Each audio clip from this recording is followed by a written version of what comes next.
hombre. Consensamos para este momento. Se llama el principio pro homine y su restricción en la Constitución Federal del país. Primeramente, un principio es un axioma. Es un axioma, es una verdad irrefutable. Alfonso es Alfonso, nadie lo puede refutar. Este es un principio, un axioma. Todos vamos a morir, otro axioma. Es una verdad irrefutable. La Declaración de Derechos Humanos tiene principios, ¿sí?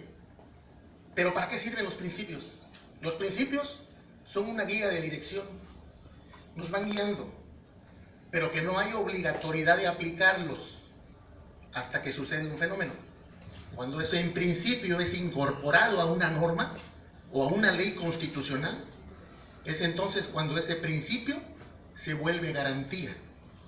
Específicamente el artículo 1 constitucional, a partir de la reforma de junio de 2011, establece pues los derechos humanos y sus garantías. Entonces aquellos principios que no hay obligación de acatarlos, ahora sí se acatan porque ya se volvieron garantía en nuestra Constitución.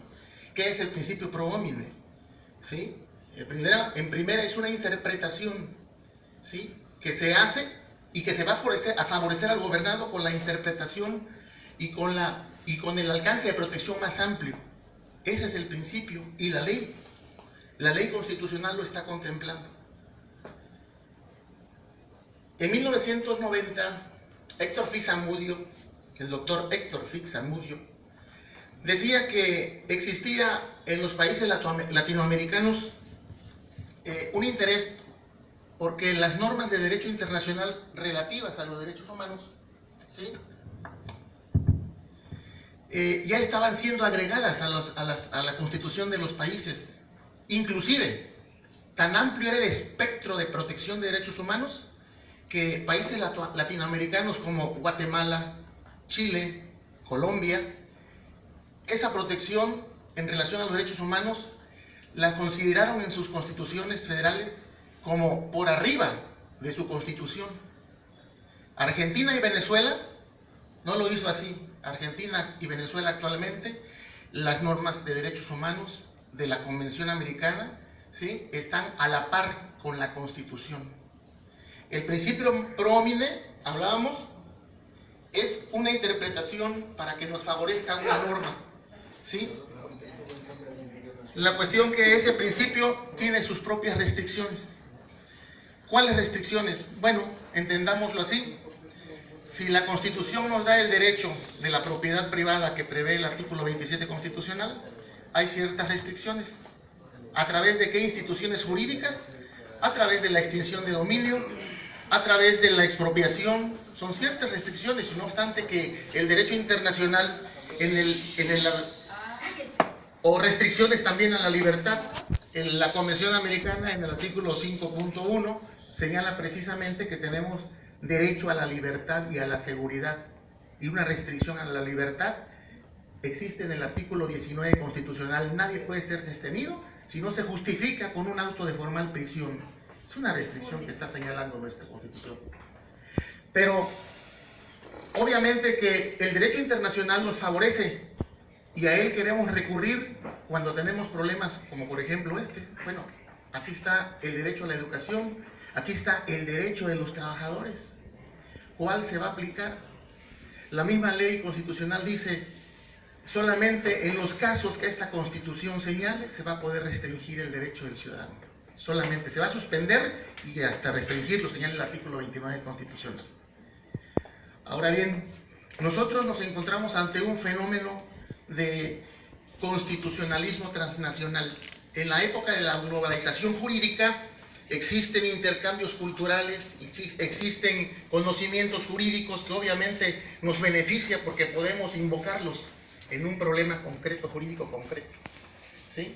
Pero desafortunadamente no nos vemos favorecidos cuando en ocasiones nos limitan ese derecho, pero ese derecho es limitado precisamente por esas restricciones. ¿Y qué hace la Suprema Corte como intérprete de las normas?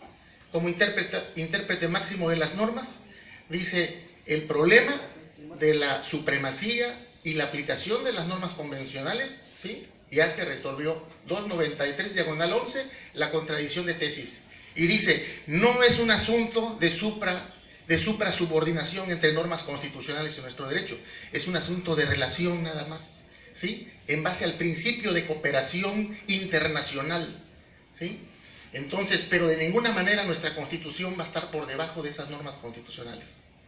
Los que se vean afectados en relación a que si dicen, bueno, ¿no será una contradicción que aquí me esté diciendo la Constitución en el segundo párrafo que las normas relativas a los derechos humanos se interpretará de conformidad con esta Constitución y con los tratados internacionales de la materia, favoreciendo en todo tiempo a la persona la protección más amplia?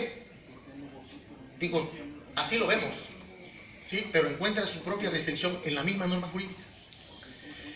Ahora bien, ¿qué propuesta para que el espectro de protección de la norma, de las normas en materia de derechos humanos nos alcance? La propuesta es, el artículo 71 de la Constitución fue reformado en agosto del 2012. No solamente ahora al procurador, al Congreso de la Unión, a la legislatura de los estados compete la formación de las leyes a través de las iniciativas, no. A partir de la reforma de agosto del 2012, también a los ciudadanos ya compete la formación de las leyes, las iniciativas, mandarlas al Congreso. Requisitos, 0.13% del padrón electoral, ¿sí? Para poder presentar nuestra iniciativa a través de nuestros diputados que nos representan en el Congreso de la Unión. Yo pregunto, ¿quién tendrá el valor, ¿sí?, de darse a la tarea de andar pidiendo firmas, 0.13%, ¿sí?, y mandarla al Congreso para evitar esto? Porque precisamente no es una garantía la cuestión del amparo. ¿Por qué? Porque se rige precisamente por la ley de amparo del 61, es cierto. Contra las reformas no hay nada, ¿sí? Contra las reformas constitucionales no es procedente el juicio de amparo. Pero hace rato, con la intervención de la persona que me antecedió, me quedé con una duda. Bueno, ¿y por qué esperarse al amparo? El artículo 105 constitucional, al publicarse la ley, tenían 30 días para promover una minoría del Congreso la acción de constitucionalidad. Sí, ya no solamente las mayorías, las minorías también. Entonces, ¿por qué no lo hacen? Desconocimiento, no sé, falta de recursos, no lo sé. Pero vaya, su defensa ahí estaba prevista en la Constitución. ¿Por qué esperarse ya que la ley es publicada? Pasaron los 30 días, ¿por qué esperarse al amparo cuando encuentran una causa de improcedencia en el propio amparo? Bien, la propuesta es esa, compañeros, se queda abierta. Tendremos el valor a través de estos foros de ir levantando la voz en ese sentido para nosotros los ciudadanos, cuando menos la comunidad jurídica, que somos los que de alguna manera tenemos un poco más de conocimiento, ¿sí?, alzar la voz y decir, esta es la iniciativa de los abogados de toda la República de Senijur, y completamos el 0.13%, ¿sí? Que las normas de derechos humanos internacional, ¿sí?, sean a la par de la Constitución. ¿Y qué va a pasar cuando pase ese fenómeno, que sea a la par de la Constitución? Sencillamente que se tendrá que hacer un ejercicio o un juicio de ponderación para aplicar al caso concreto la norma que más favorezca al gobernado. Esa es la proposición. Muy bien, licenciado Oscar. Fundada y motivada.